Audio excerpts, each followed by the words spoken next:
Magandang araw nga pala mga ka-horror. Nandito na naman nga pala tayo sa bagong episode ng ating Agimat Testing.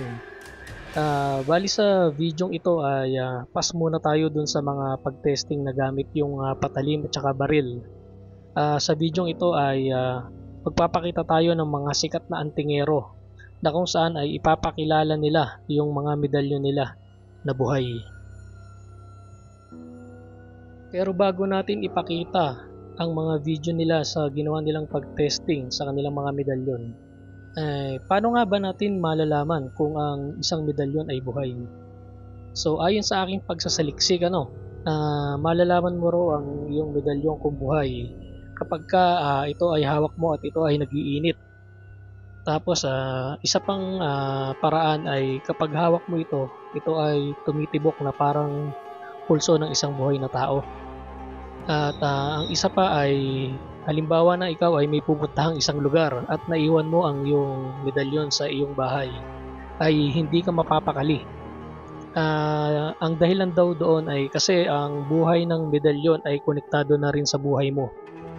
Kaya ganon, ikaw ay balisa kapag hindi mo hawak o hindi nakadikit sa iyo ang iyong medalyon. So tara mga ka-horror, at sabay-sabay nating panoorin ang tatlong sikat na antingero at kung paano nila tinesting na buhay ang kanilang mga medalyon. Sa unang video nga pala ay galing sa sikat na antingero ng Mindanao. Dito ay ipapakita niya na testingin niya ang kanyang tres pico. Pagagalawin niya ito o paikutin niya gamit ang titis ng pospro. Tapos nakapatong ito sa parang isang maliit na bote. So tara mga ka-horror at panoorin natin ang video ito.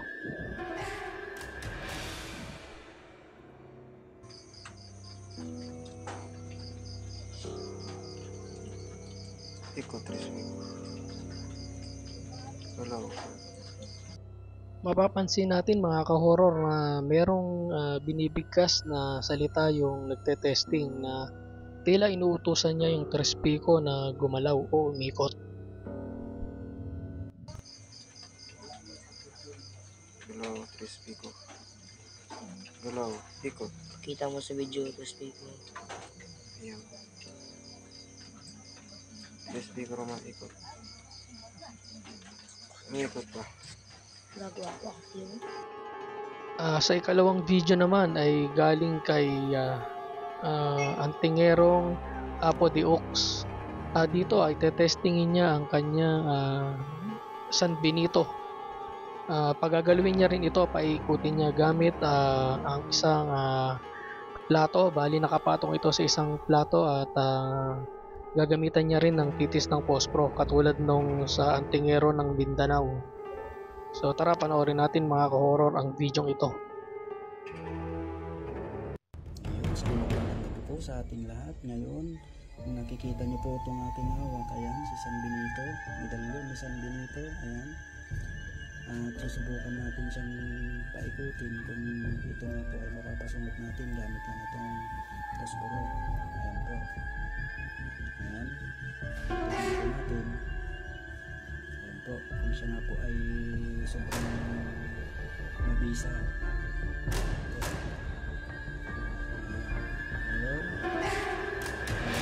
So kung mapapansin natin mga ka-horror, tila inuutosan ng antingero yung medalyon niya na gumalaw o umikot.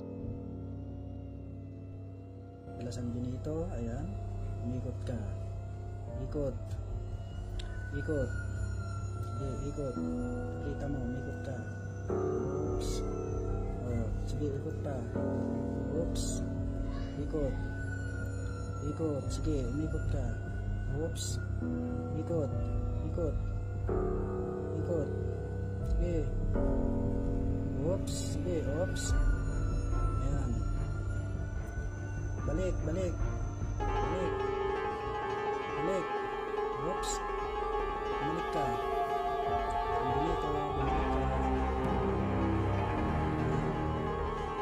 San Benito, balik, oops, sige,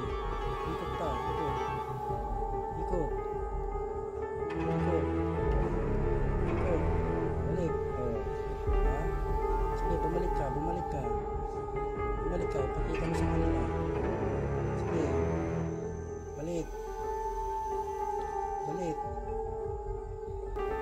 Sige, balik. Bumalik ka. Sige.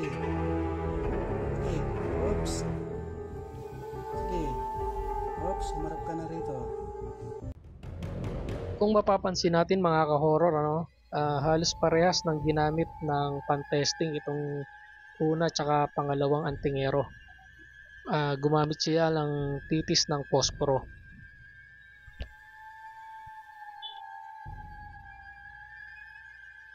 Sa ikatlong video naman ay nanggaling sa sikat na si Commander Bantugan. Magte-testing din siya ng kanyang medalyon. Pero sa pagkakataong ito ay hindi niya gagamitan ng baril ang pagtesting ng medalyon. Ganun din, katulad nung sa nauna at pangalawang antingero, pagagalawin niya yung kanyang tres pico at saka yung isa pa, yung mahal na birhen, sa pamamagitan ng gumamit siya ng long nose, hindi siya gumamit ng titis ng pospro. Tapos hindi niya hawak-hawak yung long nose, ibang tao yung may hawak, bali inuutusan lang din niya yung medalyon na gumalaw. So tara, panoorin natin mga ka-horror ang videong ito. So tingnan natin kung ano yung visa ng ating test ko, kung buhay ba. Susubukan natin kung saan. Patungan mo yan.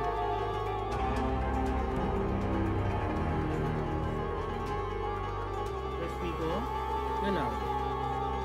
Umikot ka. Sige, ito. Sige, gumalaw ka. Ayan. Sige, galaw. Umikot ka. Sige. Yan. Ikot pa. Sige, gumalaw ka pa. Gumalaw ka. Yan. Sige. Yan. Gumalaw ka. Gumalaw ka. Sige. Umikot ka. Umikot ka. Sige, yan. Sige pa, galaw pa. Galaw pa. Ipakita mo sa akin. Gumalaw ka. Sige. Yan. Dito. Yan. Sige pa. Yan. Sige. Sige. Galaw. Sige. Ikot. Sige. Umikot ka. Ikot pa. Yan. Sige. Sige. Ikot. Very good. Oh. So kita nyo naman. Doon makikita buhay ang gamit at susunod na sa okay, so kanina yung tres ko nakita natin buhay dahil may ikot siya. Ngayon subukan natin yung ating pinahimpan. Okay, so ito yung mahal na birhen. Mahal na birhen, ikot. Sige, umikot ka. Umikot ka. Isum mo. Pakita mo. So, umikot ka. Ikot. Sige, ikot. Umikot ka. Pakita mo sa akin. Yan. Sige, ikot. Umikot ka. Sige, ikot. Yan. Sige, ikot. Ako kausap mo eh. Sige, ikot. Yan. Sige, yan. Oh, yan. Sige. Nagbabalik-balik pa eh. Oh, umikot ka. Sige, ikot. Yan. Sige. Umikot ka. Yan. Sige. Umikot ka. Mahal na birhen. Umikot ka. Sige. Oh. Yan, nakita nyo naman, Oh, yan, gumagalaw siya. So, ating Tristico at ang ating mahal na birhen ay buhay dahil sila ay sumusunod sa ating salita at umiikot sila. So, ayun. Ano sa palagay niyo mga ka-horror? Tunay nga kayang buhay ang kanilang mga medalyon? Kayo na po ang bahalang humusga. Hanggang dito na lang mga ka-horror at samahan nyo kaming muli sa mga susunod pa naming mga video. Maraming salamat po.